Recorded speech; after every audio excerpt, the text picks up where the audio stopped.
नमस्कार, खबर बयार के यूट्यूब चैनल में आपका स्वागत है। टिंकू दिवांगन के साथ मैं युवराज सिंह आज़ाद। आपसे आग्रह है इस वीडियो को अंत तक देखिएगा, क्योंकि इस वीडियो में भी हम आज बात करेंगे तमनार के मूड़ा गांव में जो बेरहमी से जंगल काटा गया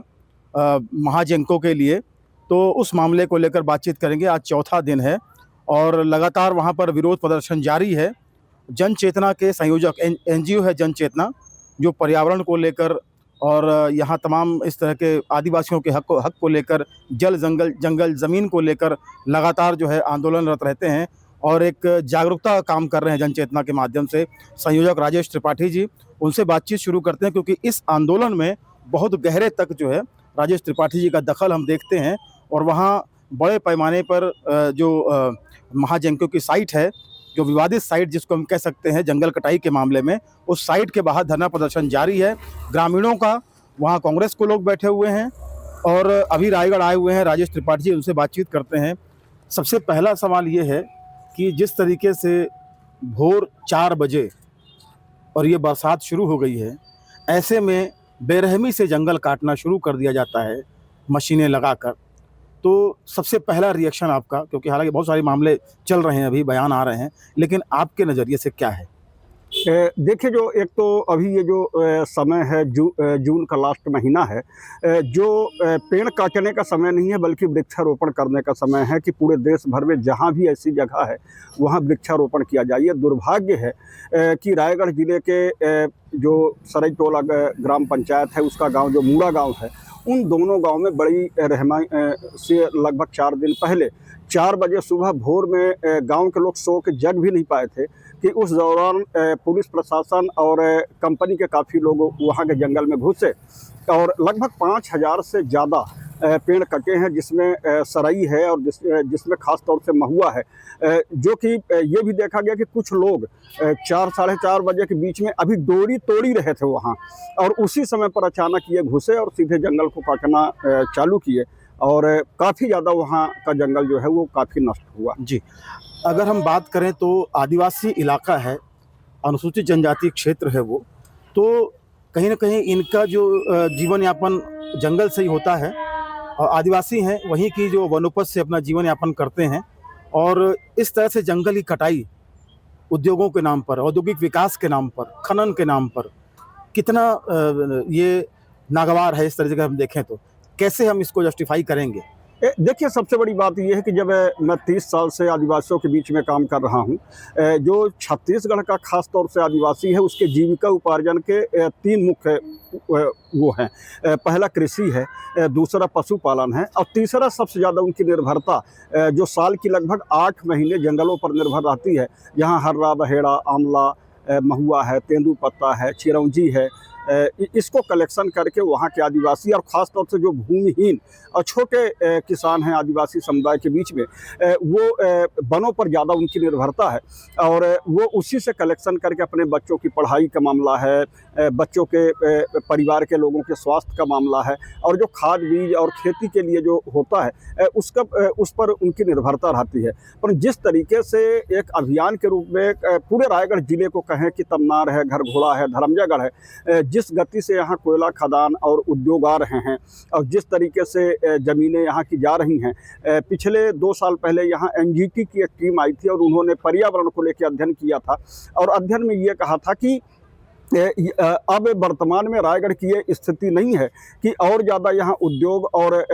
खनन की प्रक्रिया चालू हो, क्योंकि प्रदूषण की मात्रा लगभग पूरी दुनिया में सबसे जैसे हाईएस्ट कोरबा है और दूसरे नंबर में रायगढ़ है, जो पूरी दुनिया में 47वें नंबर पर आता है और मई जून के समय में तो ये 2-2, 3-3 महीने आगे 2-3 नंबर में आ जाता है। तो यहाँ वायु प्रदूषण है, ध्वनि प्रदूषण है, जल प्रदूषण है, जिस पर केलो नदी की पर लोगों की जो जीवनदायिनी है रायगढ़ जिले के लिए, उनके कहीं ना कहीं जल पर जितना प्रदूषण है, तो एक नई बीमारी का जैसे यहाँ दमा है, टीबी है, कैंसर है, इस्नोफीलिया है, फ्लोराइड है,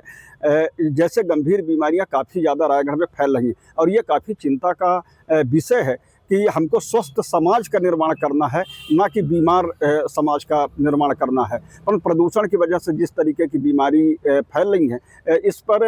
जनप्रतिनिधियों को, प्रशासन को और रायगढ़ की जनता को सोचने का समय है। जी, प्रदूषण के मामले में अगर हम बात करें, पर्यावरण संतुलन के लिए अगर हम बात करें तो सबसे ज़रूरी होते हैं वृक्ष, जो हमको जो है स्वस्थ वायु का जो है हमको देते हैं, और हम उसके जो बल पे अपना हम जीवन बेहतर बनाते हैं और स्वस्थ रहने की कोशिश हम भी करते हैं ऐसी स्वस्थ वायु से। अब अगर हम बात करें जिस तरीके से सरई टोला और क्या कहते हैं आपका मुड़ा गाँव का जंगल काटा गया है, उसके बाहर लगातार उस दिन गिरफ्तारियाँ भी हुई, बुजुर्गों को उठाकर ले जाया गया, पूरे दमनकारी नीति अपनाई गई वहाँ पर। उसके बाद कांग्रेस फ्रंट में आकर विरोध कर रही है, उनके विधायक भी गिरफ्तार हुए, और अगर सत्ता पक्ष की बात करें तो सत्यानंद राठिया जी आए, वो भी गिरफ्तारी दिए अपनी। इस पूरे पॉलिटिकल ड्रामा के बाद अगर हम कुछ सकारात्मक देखते हैं तो ये कि वो उस साइट के बाहर धरना आंदोलन चल रहा है। आप वहाँ लगातार 3 दिनों तक थे, तो क्या कुछ बताना चाहेंगे उस धरना आंदोलन को लेकर? क्या मांगे हैं, और क्या जो पेड़ काटे गए वो लकड़ी बाहर निकाल ली गई है? क्या स्थिति है वहाँ पर? देखिए, सबसे बड़ी बात यह है कि जब वहाँ 4 बजे सुबह पुलिस पहुँची, तो जब मेरी लोगों से बाद में बात हुई फ़ोन के माध्यम से घरों में, तो स्थिति ये थी कि वहाँ के लोग लैट्रिन के लिए बाहर भी नहीं जा पाए थे। भले सरकार ने 100% सुलभ शौचालय गाँवों में बनवाया हो, परंतु सच्चाई उसकी क्या है वो पूरी दुनिया जानती है कि सुलभ शौचालय क्या स्थिति। आज भी गांव के लोग जंगल में, खेतों में जाते हैं, पर जिस तरीके से वहाँ 4 बजे चारों तरफ से गांव को घेर दिया गया और पूरा दिन वहाँ के बच्चे और महिलाएं जो हैं वो टॉयलेट के लिए भी बाहर नहीं निकल पाई। दूसरी बात यह कि जिस गति से जंगल की कटाई वहाँ हुई, गांव के लोगों की जो आजीविका की निर्भरता है, उसके साथ साथ है गांव का अपना जंगल के प्रति जो प्रेम और एक रिश्ता है, वो रिश्ता कहीं ना कहीं से जिस बेरहमी के साथ कुचला गया, उससे ये कहा जा सकता है कि सरकार खासतौर से आदिवासियों के प्रति संवेदनशील नहीं है, क्योंकि खनिज वही है जहाँ आदिवासी हैं, चाहे वो कोयला के रूप में हो, चाहे लोहा हो, चाहे आयरन और जो निकलता है,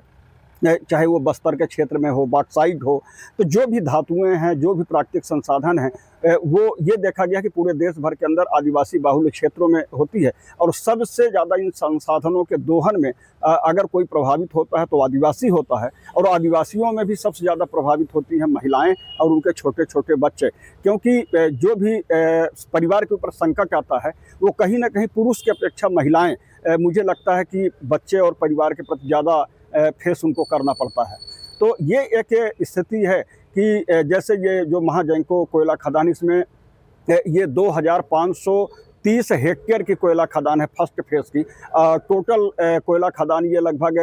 5500 हेक्टेयर की है। उसमें से 288 हेक्टेयर जंगल ख़त्म होने हैं। अभी तो ये केवल 2 गांव हुए हैं, अभी तो काफ़ी गांव बचे हुए हैं जहां जंगल कटाई हो चुकी है या कि भविष्य में होने वाली है। तो लगभग हमारा रायगढ़ ज़िले का जब छत्तीसगढ़ बना था तो 43% हमारी वन भूमि थी और हमारे पास जंगल था। आज स्थिति ये है कि इन 15-20 सालों के बाद आज हमारा रायगढ़ ज़िले का जो जंगल का औसत है वो लगभग 30% बचा है, यानी 13 से 14% जंगल जो है इन 20 सालों के अंदर रायगढ़ ज़िले का कम हुआ है। तो कहीं ना कहीं एक जो प्राकृतिक वातावरण है वो काफ़ी ज़्यादा प्रभावित हुआ है, और जिसका कहीं ना कहीं इंसान के रूप में, जीवन के रूप में हम सभी भोग भी रहे हैं। विरोध की क्या स्थिति है वहाँ पर? जैसे मैंने सवाल किया था कि बहुत लोग धरने पर बैठे थे, तो ग्रामीण भी हैं, आदिवासी हैं और कुछ पॉलिटिकल लोग हैं, तो क्या कुछ आपको महसूस कर पा रहे हैं उस विरोध का? क्या तासीर है उस विरोध की? देखिए, जो विरोध है, अगर सही तरीके से कहा जाए तो जो वास्तव में प्रभावित हैं, विरोध प्रदर्शन वही कर रहे हैं, चाहे वो धरने के रूप में हो, मीटिंग बैठक, जो अपनी संख्या बल के आधार पर वो कर सकते हैं वो कर रहे हैं। बाकी तो ऐसा है नहीं कि चाहे वो कांग्रेस पॉलिटिकल पार्टी हो, चाहे बीजेपी हो, ये तो 2015 से सभी पॉलिटिकल पार्टियों को, सभी पॉलिटिकल लीडरों को मालूम है। आज स्थिति ये है कि जंगल कटने के बाद जो राजनीतिक दल हैं वो आंसू बहा रही हैं, चाहे वो बीजेपी हो, चाहे कांग्रेस हो, परंतु उसके लिए सार्थक प्रयास कभी भी किसी भी पॉलिटिकल पार्टी ने और किसी भी नेता, चाहे वो सांसद हों या विधायक हों या जिला पंचायत के सदस्य हों या जनपद पंचायत के सदस्य हों, किसी ने कभी कोई पहल किया नहीं। और इस मुद्दे को लेके न तो अपने पॉलिटिकल जो इनका घोषणा पत्र होता है चुनावों में, वो अगर ये 2015 से मुद्दा है, अब तक 3 चुनाव हो चुके, किस पार्टी ने इन मुद्दों को अपने घोषणा पत्र में डाला और उनका इस मुद्दे को लेके क्या नज़रिया है, क्या दृष्टिकोण है, ये कहीं किसी को दिखाई नहीं दे रहा। तो मुझे लगता है कि लोग एक पॉलिटिकल इवेंट के रूप में इस पूरे आंदोलन को ले रहे हैं और उसका जो असली प्रभावित व्यक्ति है, पूरे आंदोलन को पूरी ईमानदारी और निष्ठा के साथ वही कर रहा है। जी, अगर हम बात करें तो महाजेंको का जो एमडीओ है अडानी के पास है, तो अडानी की जो दखल है वो साफ मालूम है पूरे देश की राजनीति में, सत्ता में ख़ास तौर पर। तो क्या लगता है कि इस पूरे मामले में एक जो सकारात्मक हल है वो निकल कर आएगा आदिवासियों के पक्ष में? अगर ऐसी स्थिति है तो जनचेतना के माध्यम से किस फोरम में इस पूरे मामले को ले जाया जा रहा है? क्या कुछ तैयारियां हैं आपकी? क्योंकि आप लोग लगातार जो है इस तरह के मामले को वैश्विक स्तर पर लेकर जाते हैं और चर्चा बनती है, तो अभी क्या स्थिति है इस मामले को लेकर? अभी देखिए, ऐसा कि जिस तरीके का पूरी स्थिति चल रही है, जो एमडीओ का मामला है, जैसे ये कोयला खदान महाजेंको को 2015 में मिली, फिर 16 और 17 में जब भारतीय जनता पार्टी की सरकार थी, तब 2 प्रयास सराई टोला में जन सुनवाई करवाने की कोशिश की गई, परंतु व्यापक पैमाने पर विरोध किया गया और विरोध के चलते वो जन सुनवाइयाँ निरस्त हुई। पर 2018 में जब चुनाव हुआ, इसके बाद कांग्रेस की सत्ता आई, इसके बाद जो है तो 27 सितंबर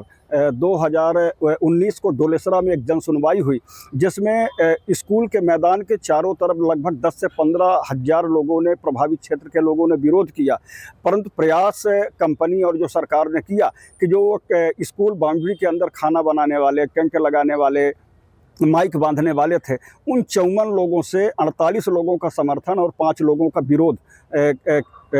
के दस्तावेज तैयार किए गए। और वो जब यहाँ से पर्यावरण मंत्रालय को भेजा गया और जब पहली बार महाजेंको को पर्यावरण स्वीकृति 2020 में मिली, उसके खिलाफ हम लोगों ने एनजीटी में केस किया और एनजीटी ने ये आदेश किया कि जब पूरी प्रक्रिया को देखा तो उन्होंने कहा कि जो विधि सम्मत पर्यावरणीय जन सुनवाई होनी चाहिए, जिसमें प्रभावित क्षेत्र के लोगों की बात आनी चाहिए, वो नहीं आ पाई है। इसलिए कंपनी पुनः जाए और उसकी जन सुनवाई करवाए, ये आदेश वहाँ से हुआ। पर कंपनी ने एक दूसरा तरीका, पहली बार ये देश में हुआ कि महाजेंको ने ये दस्तावेज दिया कि हम जन सुनवाई करवाने के बजाय गांव-गांव हम ग्रुप डिस्कस करके हमने सहमति ली है और वो सहमति के आधार पर दोबारा 2024 में पर्यावरण स्वीकृति फिर से पर्यावरण मंत्रालय नई दिल्ली द्वारा दे दी गई। अभी उसको भी हम लोगों ने पुनः एनजीटी में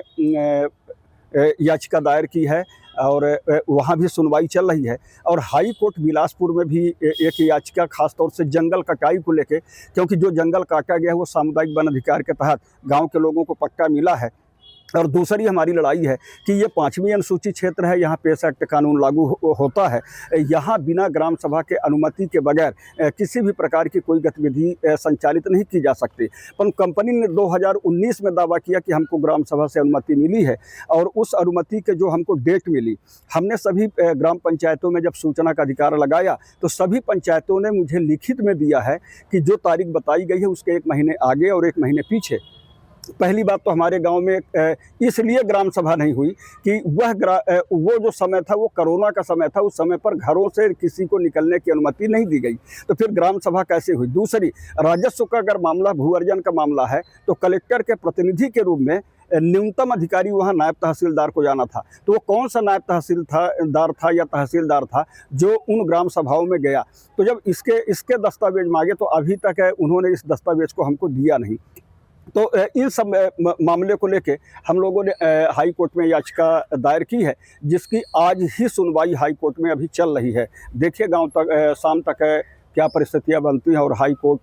क्या मार्गदर्शन देता है, उस आधार पर आगे की रणनीति हम लोग तैयार करेंगे। बहुत बहुत धन्यवाद राजेश जी, बातचीत करने के लिए। आपने भी बड़े विस्तार से चीज़ों को बताया है और जो तकनीकी पक्ष है वो बहुत इन लोगों की तरफ से जो है, जो लेकुना किया गया है, जो अनियमितताएं बरती गई हैं, साफ तौर पर अगर हम कहें जी, तो वो उन अनियमितताओं को लेकर आप चैलेंज कर रहे हैं, ये बड़ी बात है। निश्चित तौर पर ये हम विश्वास है हमें, और हमें नहीं बल्कि उन तमाम हज़ारों लाखों आदिवासियों को ये विश्वास है कि उनके हक और अधिकार की लड़ाई जो आप लोग लड़ रहे हैं जन चेतना के माध्यम से, निश्चित तौर पर कोई ना कोई ज़रूर उसमें एक सकारात्मक हल निकलेगा। और इस तरह की जो अनियमितताएँ हैं, जो अराजकता है, वो उस अराजकता पर जो है लगाम लगेगी। बहुत बहुत धन्यवाद बातचीत करने के लिए। तो ये थे राजेश त्रिपाठी जी, जिनसे हमने बातचीत की। बहरहाल इस वीडियो में बस इतना ही। खबर बयार के यूट्यूब चैनल को अधिक से अधिक सब्सक्राइब करें, हमारे कंटेंट लाइक करें, शेयर करें और प्लीज़ कमेंट करके ये बताएं कि हमारा ये वीडियो आपको कैसा लगा। नमस्कार।